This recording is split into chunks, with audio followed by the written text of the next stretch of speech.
윤 대통령 탄핵 심판 변론이 모레 종결됩니다. 국회와 대통령 측의 최종 진술을 앞두고 정치권은 영장 쇼핑 논란 등을 놓고 공방인데요.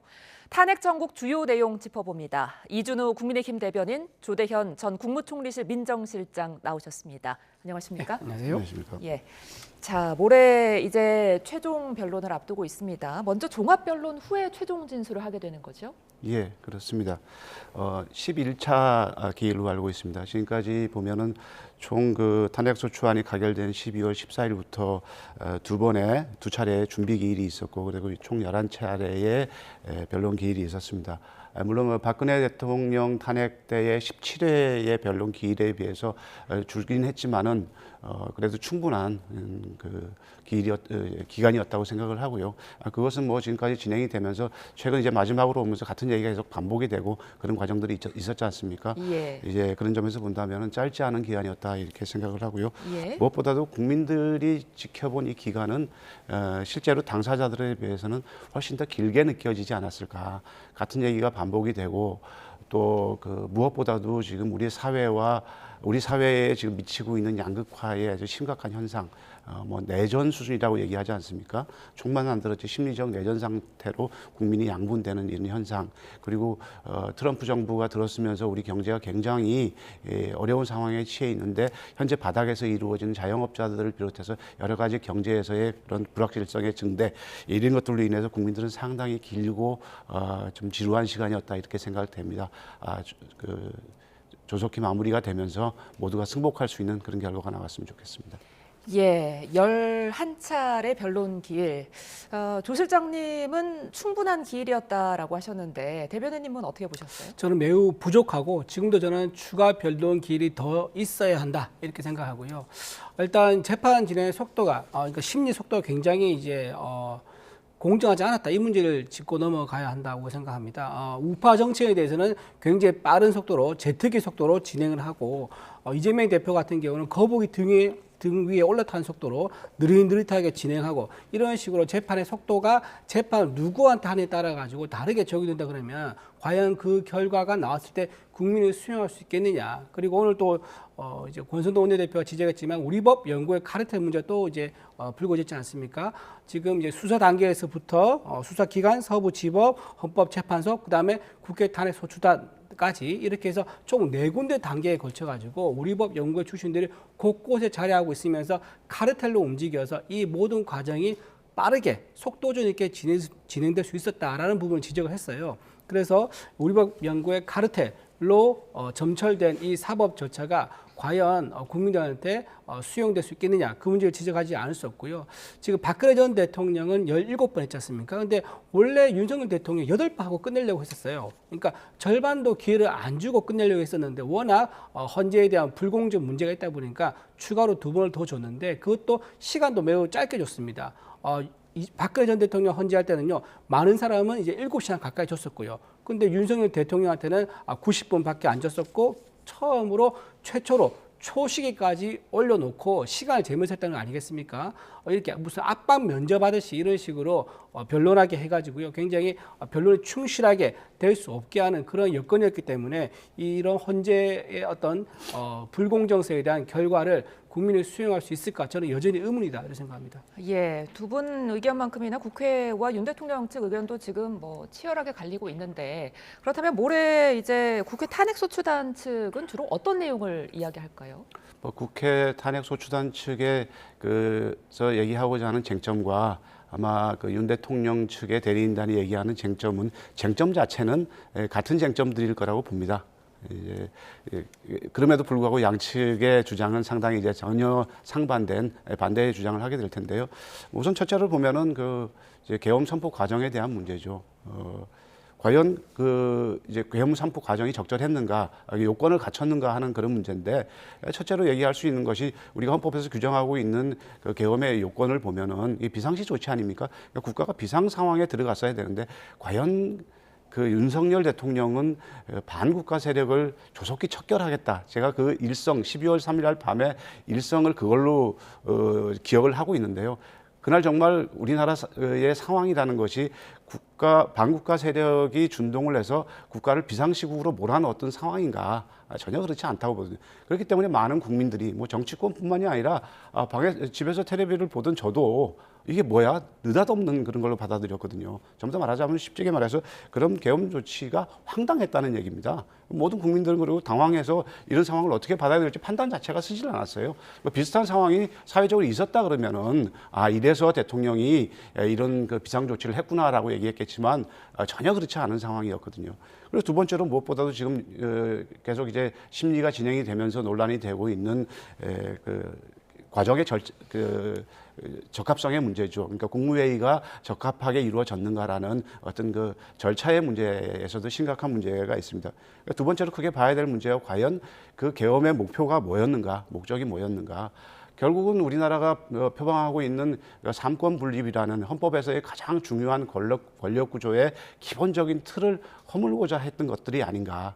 그것이 지금 그 문건에서도 나서 가장 큰 문제가 되는 아주 유력한 제가 볼 때는 증거가 될 것 같은데요. 비상 입법 기구라는 그런 아주 초월적 이런 구상을 했다는 말입니다. 이건 전두환 때 있었던 그런 구상과 그 구상을 거의 다 복사한 거라고 이렇게 보는데요. 예. 그렇게 본다면 사실상 무소불위한 독재 정권을 만들려고 했던 것이 아닌가. 그렇게 굉장히 그 헌법을 아주 심각하게 위반한 거죠. 뭐 그 다음에 이제 포고령 1호에 나오는 내용이라든가 또 체포 여러 가지 문제가 됐던 그 주요 정치 인사들을 체포하려고 했던 그런 행위들이 전부 다 이 헌법을 중대하게 침해한 상황이기 때문에 아마 이런 부분에 대한 주장을 당연히 할 것이고요. 그 주장은 뭐 별로 이론의 여지가 별로 없을 것이라고 저는 판단하고 있습니다.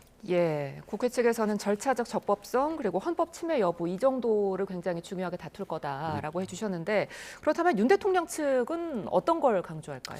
네, 크게 세 가지가 될 것 같습니다. 첫 번째는요, 비상계엄의 정당성, 두 번째는 내란죄의 불성립, 그다음에 세 번째로는 만약에 직무에 복귀했을 시 어떻게 국정을 운영하겠다, 국정 운영 방안 이 세 가지가 될 것 같고요. 일단 이제 비상계엄 정당성은 왜 어떤 근거로 얘기하냐면은 29번의 탄핵이 있었었고요. 그다음에 헌정사상 초유의 예산이 삭감만 되고 통과된 거. 그러니까 예산 삭감과 증액이 원래 조금씩 다 반영돼 가지고 통과됐거든요. 그런데 건국 이래 처음으로 지난해 예산이 삭감만 되고 통과됐었습니다. 그리고 아까 말씀드린 것처럼 탄핵이 많았었고요. 그럼 이게 무슨 문제가 생기냐면 정부가 일 좀 하려고 하면 사람 빼고 돈 빼고 하니까 정부가 아무런 성과를 못 내는 거예요. 또 그런 상황이 있었고 그렇다고 하면 정부 기능을 마비시키려는 목적으로 대통령의 어떤 통치 행위를 무력화시키려는 목적이 아니었겠느냐. 그렇다면 대통령 입장에서는 국민이 부여해준 권한을 사용할 수 없는 건데 거기에 대한 최우선으로 무엇을 고려해야 되느냐. 거기에 대해서 대문의 형식이 될 수 있을 겁니다. 그래서 비상계엄에 대해서는 사유가 불가피했다. 이걸 강조할 것 같고요. 내란죄 불성립 이유는요. 만약에 다른 이제 야당이라든가 어떤 특정 세력이 정부를 전복시키려고 물리력을 행사했다. 이러면 이제 내란죄 성립되죠. 하지만 이미 윤석열 대통령이 자기 정부를 자기가 운영하고 있는 상황이에요. 그런데 자기 정부를 자기가 뒤집는다? 전복을 한다? 일단 말이 되지 않는 거고요. 또 하나 말씀드리면 법에 따라서 선포를 했고 법에 따라서 해제가 됐습니다. 이게 불과 몇 시간 만에 일어났고 그다음에 이게 단 한 명도 부상자가 없었다. 이것도 굉장히 중요한 점이죠. 그리고 그날 일찍 주무신 분들은요. 밤사이에 비상계엄이 일어나는지조차도 모르는 그런 아주 짧은 상황이었기 때문에 과연 이게 내란죄에 성립될 수 있느냐 이것도 말씀드릴 수 있고요. 마지막으로 이제 만약에 직무에 복귀하면 어떻게 국정 운영할 것인가 청년과 기성세대를 통합하는 정치 그리고 87년도 헌법 체계의 한계를 극복하는 그런 개헌에 대한 얘기를 아마 하지 않을까. 이 세 가지가 주로 쟁점이 될 것 같습니다. 예, 화요일에 이제 최후 진술에는 시간 제한을 두지 않겠다고 했어요. 그런 만큼 양측에서 좀 어떤 마지막 비장의 카드를 좀 준비하지 않을까 이런 이야기도 나오는데 어떨까요? 제가 생각을 했을 때는 지금까지 이제 11차례, 그러니까 10차례의 이 과정들을 쭉 지켜보고 또 뉴스를 통해서 보면서 새로운 카드가 별로 나올 수 있을 게 있을까, 양측 다 그런 생각이 들고요. 아마 뭐 나온다면 다 지엽적인 얘기가 될 테고, 그리고 지금 이미 그 심리의 종반으로 가면서 사실 기존 얘기들을 계속 반복을 하고 있지 않습니까? 예. 그래서 기존의 주장들이 자신들의 주장들이 옳다는 것을 입증하기 위한 노력들을 주로 해왔지 새로운 사실을 제기하거나 이런 것들이 뭐 그럴 만한 일도 별로 없고요. 상황 자체는 아주 제가 볼 때는 뭐 명료하다고 봅니다. 예. 그래서 다만 이제 국민의힘 측으로 봐서는 국민의힘 윤석열 대리인단 측으로 봐서는 이제 절차의 문제를 다시 한번 좀 강하게 제기하지 않을까. 그러니까 국회에서의 의결을 당시부터 그 내용이 나경원 의원이 얘기한 대로 어떤 각하의 문제를 얘기하지 않았습니까? 예. 그런 문제를 다시 제기하면서 그런 주장을 하지 않을까. 이 정도지 새로운 카드가 획기적인 카드가 있을 거다 이렇게 보여지지는 않습니다. 예. 자, 이제 화요일이 지나면 사법부의 시간입니다. 뭐 대부분은 탄핵 심판 선고 시점을 3월 중순으로 예측을 하고 있는데 일각에서는 3월 초순으로 보기도 하더라고요. 네, 보통 이제 지난번에 헌재 결정난 걸 보면은요, 금요일에 했습니다. 요일이 있더라고요. 예. 왜 금요일에 했냐면, 헌재가 결정하고 나면 주말을 지나면서 어떤 결정에 대한 충격이라고 해야 되나요? 그런 영향을 좀 최소화시키고, 충격을 좀 완화시키기 위해서 꼭 주말을 앞두고 결정을 했었다. 그렇다 그러면 3월 7일 내지 3월 14일 금요일 될 것 같습니다. 하지만 지금 저는 3월 7일 이렇게 빠르게 보지는 않고요. 왜냐하면은 지금 일단 헌재 재판관들이 굉장히 팽팽하게 갈린다 하더라고요. 그러니까 기존에 있던 박근혜 전 대통령 때는요, 워낙 여론이 박근혜 전 대통령에 대해서 한 자릿수밖에 안 나왔기 때문에 헌재에서 결정 내리기 오히려 수월했다고 합니다. 그래서 빨리 8대 0으로 정리가 됐는데 지금은요, 일단 증언들이 모두 다 번복되거나 탄핵되거나 또는 모순되거나 이런 게 굉장히 많이 나왔거든요. 그리고 또 증거에 대한 메모, 그러니까 가장 이제 놀랐던 게 홍장훈 차장 메모죠. 그 메모도 필적 조회도 안 하고 넘어가는 상황이에요. 그러면 내란 혐의의 트리거가 된 이 메모에 대해서 어떻게 이거를 받아들일 것이냐, 이런 논란이 아마 평의에 열린다면 굉장히 치열할 겁니다. 그래서 아마 4대4 이런 이제 헌법재판관들의 비율이 그대로 이어진다 그러면은 저는요, 7일, 14일도 아니고 그 다음 주로 넘어갈 수도 있다. 그렇게까지 봅니다. 예. 따라서 실제로 또 이제 이진숙 방통위원장이 4대4 했었죠. 예. 그리고 지난번에 왜 변론 기일이 중첩된다고 연기해달라는 적이 있어요. 21일, 25일로 그때도 4대4로 갈리니까 이제 문영배 헌법소장 대행이 그러면 내가 결정한 데에서 그 기일을 변경 안 해준 적이 있습니다. 이런 식으로 4대4로 팽팽하기 때문에 아마도 좀 더 3월 중순 이후로 늘어날 가능성도 상당히 높다 이렇게 봅니다. 예. 뭐 결론이 언제 날지는 모르겠지만 어쨌든 지금 최종 기일을 앞두고 여당과 대통령 측에서는 공수처의 영장 쇼핑 논란 문제에 대해서 지금 열을 올리고 있더라고요. 오늘 그 권성동 원내대표가 오동훈 공수처장이 사퇴해야 한다고까지 말했어요. 어떻게 보십니까? 그러니까 이제 조금 전에 질문에서도 답변을 드렸습니다만은 이제 같은 얘기를 반복하고 있는 얘기죠. 이 얘기도 여전히 이 한참 진행이 될 때, 한참 심리가 진행이 되고 할 때 그 과정에서 여러 차례 나왔던 얘기입니다. 사실 이미 끝난 얘기죠. 다시 새로운 사실이 나온 것처럼 이렇게 얘기를 하는데 지금 그 영장이 기각됐다라는 것은, 청구된 영장이 기각됐다라는 것은 통신영장을 얘기하는 거고, 뭐 국민의원들이라고 얘기를 하죠. 대통령도 아니고 그런 거고, 그 기각된 이유도 검찰에서 청구한 내용과 또 공수처에서 청구한 내용이 중복되기 때문에 중복 청구하지 마라.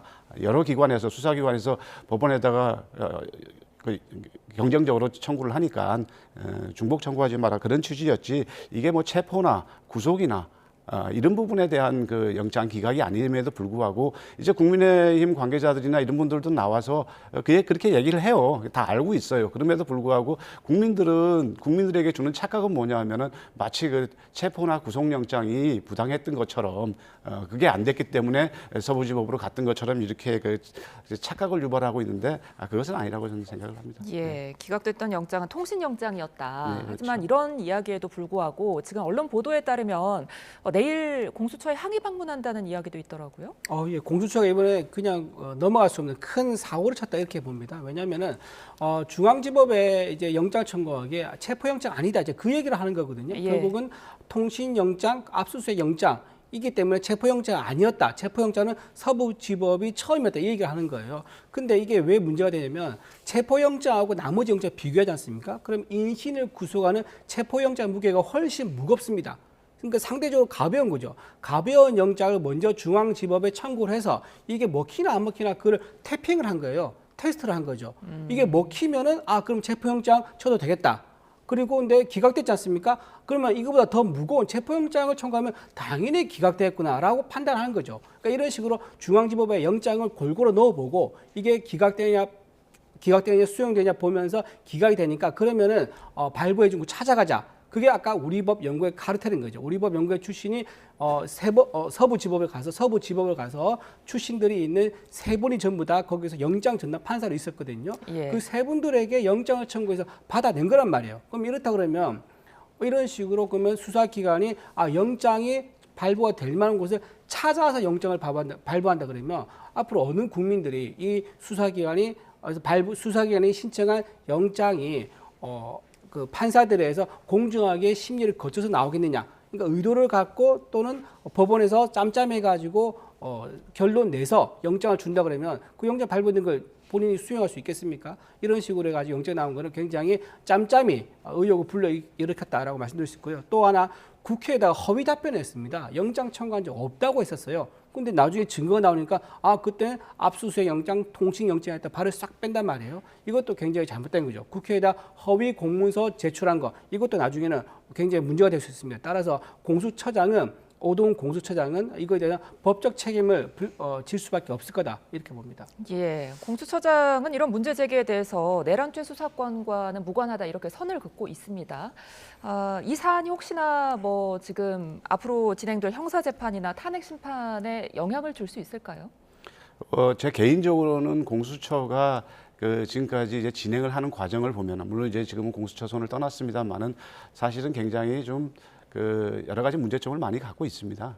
특히 대통령을 체포하는 비제 대통령을 체포하는 과정에서 굉장히 우유부단한 태도를 보여주면서 실망했지 않습니까?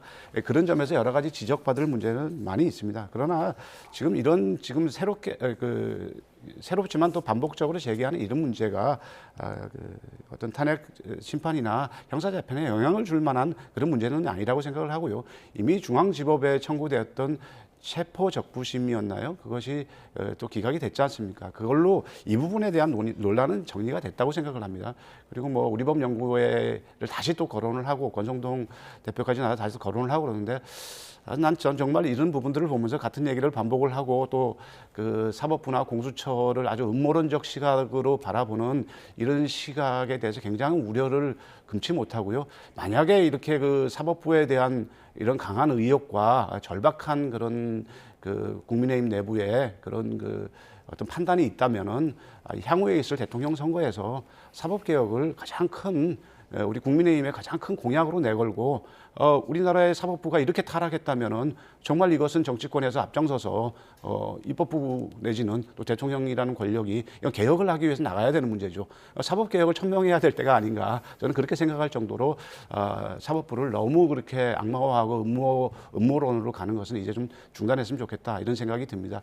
이후에 정말 걱정이 되는 일은 과연 이 심리가 나고 윤석열 대통령에 대한 헌재의 판결이 났을 때 과연 국민들이 얼마나 제대로 승복할 수 있는가 이런 우려까지도 이어지는 문제거든요. 예. 그래서 이 정도 선에서 좀 사법부를 존중하고 결과를 지켜보는 게 좋겠다 저는 그렇게 생각을 합니다. 예. 자, 그런데 지금 여당에서 문제 제기를 하는 건 공수처뿐만이 아닙니다. 지금 헌재 공정성도 연일 제기하고 있는데요.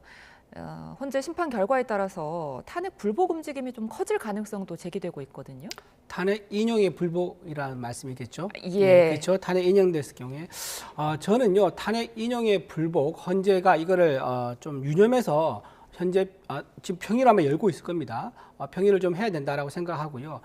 지금 전국적으로 또는 심지어 대학생까지 전부 다 시국 선언을 합니다. 탄핵 반대 시국 선언을 하고 있고요. 전국에서 주말마다 열리고 있는 탄핵 반대 시위 규모가 갈수록 더 커지고 있습니다. 아마 이번 주죠. 3월 1일에 토요일에 있을 탄핵 반대 집회가 굉장히 규모가 커질 걸로 예상이 되는데 헌재가 이런 국민의 여론을 무시하고 만약에 어느 특정된 방향으로 몰아가서 우리법 연구의 카르텔에 의해서 오염돼 가지고 판단한다. 그러면은 국민들의 어떤 거센 저항을 피할 수 없을 것이다. 물론 저는 그 저항이 물리적 충돌이나 물리적 행위는 되어서는 안 된다고 생각합니다.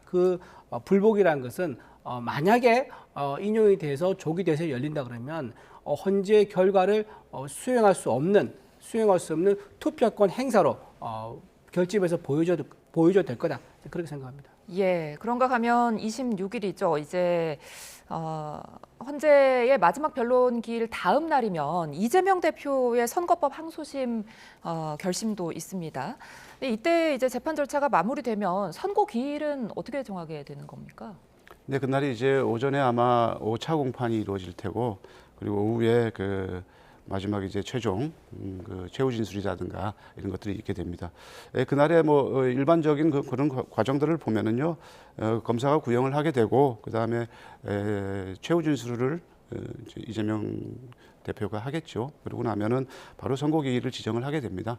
통상적으로 지금 보면은 약 한 달 이내 뭐 이렇게 얘기를 하는데, 특히 이제 그 최근에 그 우리 대법원에서도 그런 것들을 강조했습니다만은 선거법 관련해서는 633 원칙을 강조해 왔지 않습니까? 그렇기 때문에 약간 당겨질 수도 있다, 이런 예상이 나오고 있습니다. 어쨌든 이 부분도 역시 그 법원의 판단을 존중해야 되는 문제이기 때문에 법원의 선고 기일에 따라서 이후의 절차들이 진행이 돼야 될 거라고 봅니다. 예, 실장님은 언제쯤으로 혹시 예상하시나요? 뭐 저는 뭐 한 달 정도로 지금 예상을 하고 있고요. 예. 그렇게 본다면은 뭐 어쨌든 뭐 통상적인 수준에서 그 예. 정도로 예상을 하고 있습니다. 예. 자, 그런데 지금 이와 관련해서 이재명 대표가 헌법 84조를 언급하면서 논란이거든요. 어떻게 보셨어요? 네, 헌법 84조가 이렇습니다. 대통령은 내란 또는 외환의 죄를 범한 경우를 제외하고는 재직 중 형사의 소출을 받지 아니한다. 예. 근데 이재명 대표가 지금 이런 말을 할 처지인지, 본인이 지금 재판이 5개나 걸려 있고요. 이미 12개 혐의를 받고 있지 않습니까? 전 세계가 지금 주목하고 있습니다. 영국의 경제 전문지는요, 이재명 대표에 대해서 좌파 선동가라고 딱 단어를 찍어가지고 이재명 대표의 문제점, 앞으로 한국이 어떻게 갈 것인가, 이렇게 굉장히 우려하는 목소리를 내고 있는 상황입니다. 더군다나 지금 중도 보수 목소리를 내면서 마치 민주당은 중도이면서 보수이다, 그런 좀 황당한 뿌리채 자기의 정체성을 흔드는, 부정하는 이런 발언까지 하고 있어가지고요. 본인이 지금 이제 헌법 84조까지 언급하면서 마치 남의 일인 것처럼 이렇게 언급한 것은 좀 적절하지 않다. 그리고 아까 제가 그 잠깐 말을 좀 빠뜨린 부분이 있었는데, 그 윤석열 대통령이 만약 헌재에서 최후 변론을 할 때요, 예. 개헌을 얘기할 때 이런 얘기를 할 수가 있거든요. 예를 들면 이제 개헌을 하는데 4년 중임제로 개헌을 하겠다. 그러면서 그 적용을 내가 1년을 양보해서 내 임기를 1년 줄이겠다라고 하면서 개헌을 제한할 수도 있습니다. 예. 네, 그런 가능성이 있기 때문에 그렇게 만약에 최후 진술했을 경우 헌재가 이것을 어떻게 받아들이겠느냐. 왜냐하면 헌재라고 하는 게 법과 양심에 따라서 하는 것도 있지만, 지금 보시면 아시겠지만 굉장히 정치적으로 굉장히 여러 가지 고려해서 하거든요. 따라서 아마 헌재가 이런 대통령의 최후 진술이 나왔을 때 어떻게 판단할 것이냐, 이것도 같이 좀 봐야 될 거라 생각합니다. 예. 제가 한 말씀 거들지 않을 수가 없는데, 헌법재판소의 그 심리는 지금 과연 그 1년에 그 12월 3일 날 있었던 행위들이 헌법을 그 심대하게 위반해서 공무원의 정점에 있는 대통령으로서 그 직을 수행할 수 있는가 없는가를 판단할 문제, 판단하는, 그래서 파면할 것인지 말는 것인지를 결정할 문제입니다. 네. 앞으로 어떻게 하겠다는 것은 사실은 큰 의미가 없습니다. 그것은 헌법재판소를 너무 정치적으로 바라보는 것이고요. 철저하게 그 부분은 12월 3일 날 있었던 행위와 관련된 판단이라고 저는 생각을 합니다. 예, 윤 대통령 그리고 이재명 대표 재판 결과에 따라서 이제 앞으로 정치권이 요동치게 될 텐데, 선고 시나리오 중 뭐 각각 어떤 점이 좀 높다고 보십니까? 저는요, 기각 가능성이 상당히 있다고 봅니다. 아까 먼저 윤 대통령이요. 네, 윤 대통령 기각 가능성이죠. 예. 왜냐하면 아까 말씀드린 대로 제가 알기로는요, 현재 그 재판관들이 굉장히 4대4로 의견이 갈린다고 하더라고요. 더군다나 제가 알기로는 평일에 열 때 문영배 재판관 중심으로 해서 4명의 재판관들이 주로 발언을 한대요. 그리고 나머지 4명의 재판관들은 별로 발언을 하지 않고 묵묵히 듣기만 한다고 합니다. 그렇다면 그게 무슨 말이겠습니까? 뭔가 이제 주도적으로 이제 하고 있는 쪽, 그러니까 우리 법 연구의 출신 재판관들 하는 얘기에 대해서 상당히 불만이 있지만 그걸 들어야지 않는다, 이렇게 해석할 수 있겠죠. 따라서 지금 이 상태, 즉 국민의 힘의 지지도가 높고 대통령의 지지도가 높은 이 상태가 이어진다 그러면 헌법재판관들 중에서 특히 발언을 하지 않는 4명의 재판관들이 법과 양심에 따라서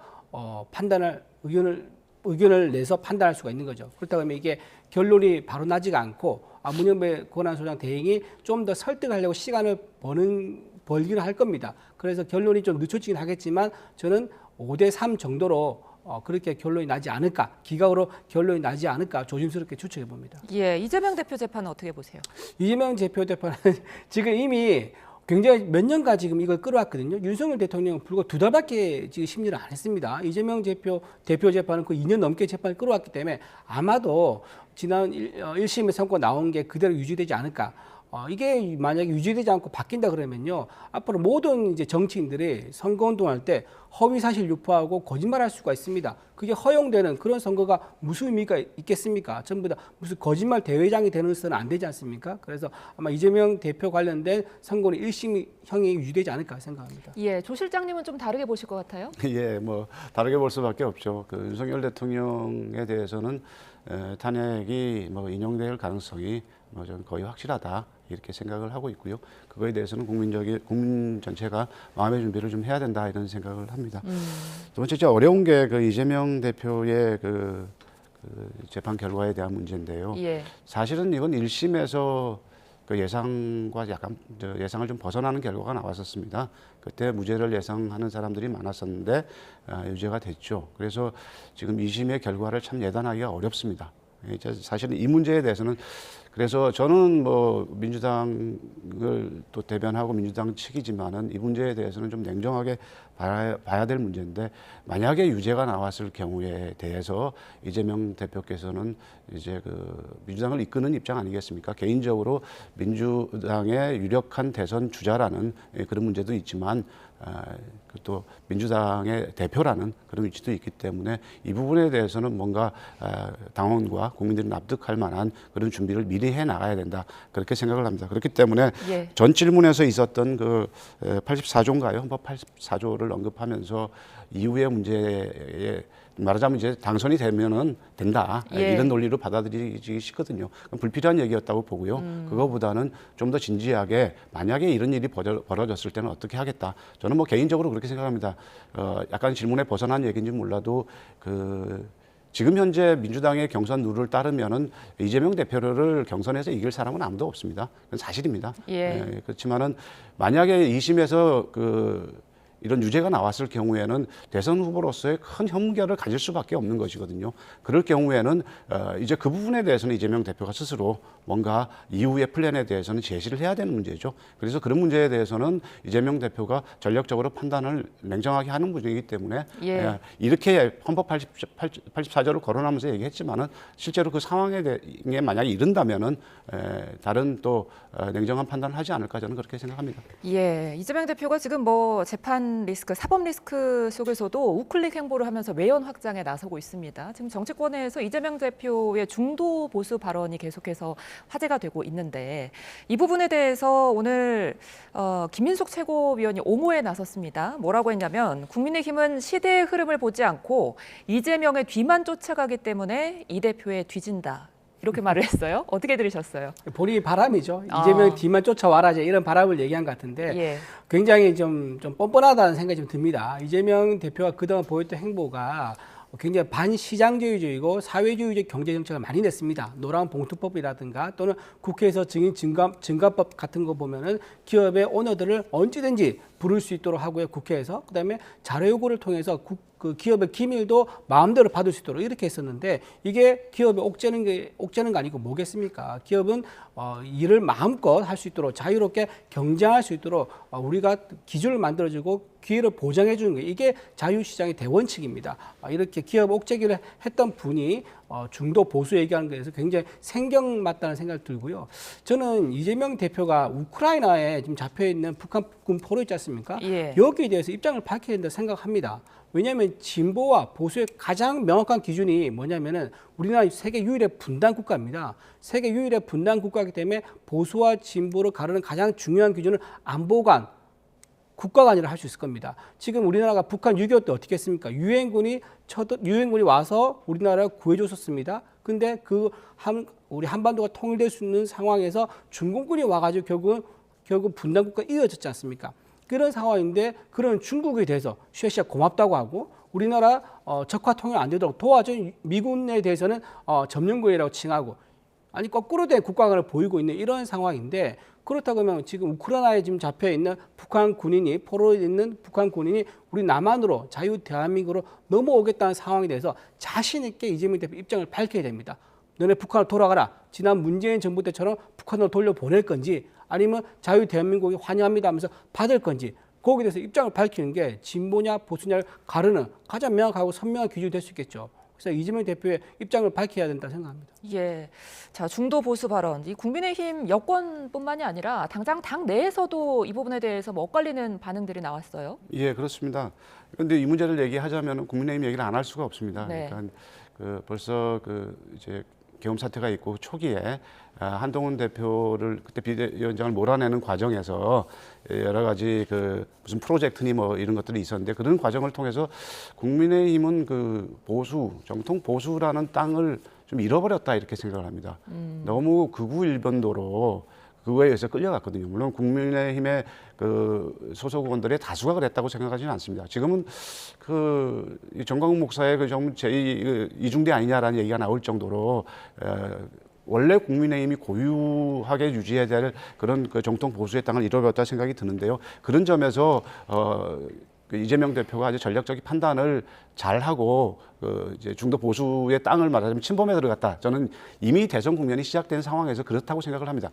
그러나 그렇다고 하더라도 공당의 대표인 민주당이 중산층과 서민의 정당을 표방해 왔고 민주당의 강령을 살펴보면은 전부 다 진보적 가치들을 담고 있거든요. 저도 민주당에 오래 몸을 담아왔지만은 민주당은 중도 진보를 지향해 왔습니다. 물론 선거 때에 보다 영역을 넓히기 위해서 보수로 지평을 넓히는 노력은 어느 대통령도 해왔어요. 또 어느 주자들도 해왔거든요. 만약에 어떤 사안에 대해서 그럴 필요가 있다. 또는 강령에 대한 수정이 필요가 있다. 또 민주당이 중도 진보 정당을 지향하는 것이 아니라 중도 보수 정당을 지향하는 것이라면은 그것은 구성원들과의 치밀한 논의를 통해서 아주 치열한 논의를 통해서 다시 한번 합의와 동의의 기초에서 바뀌어야지 이게 개인 일개 정치인이 아니고 당대표지 않습니까? 예. 당대표가 그렇게 말씀함으로써 민주당이 마치 중도 진보 정당에서 중도 보수 정당으로의 노선 전환을 선언한 것처럼 인식이 되거든요.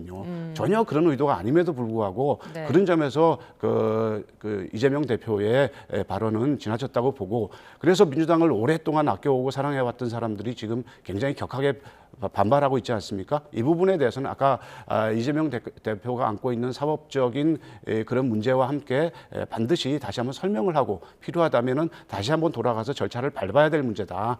이렇게 생각을 합니다. 예, 알겠습니다. 오늘 두 분 말씀 여기서 줄이겠습니다. 지금까지 이준우 국민의힘 대변인, 조대현 전 국무총리실 민정실장과 함께했습니다. 오늘 말씀 고맙습니다. 맞습니다.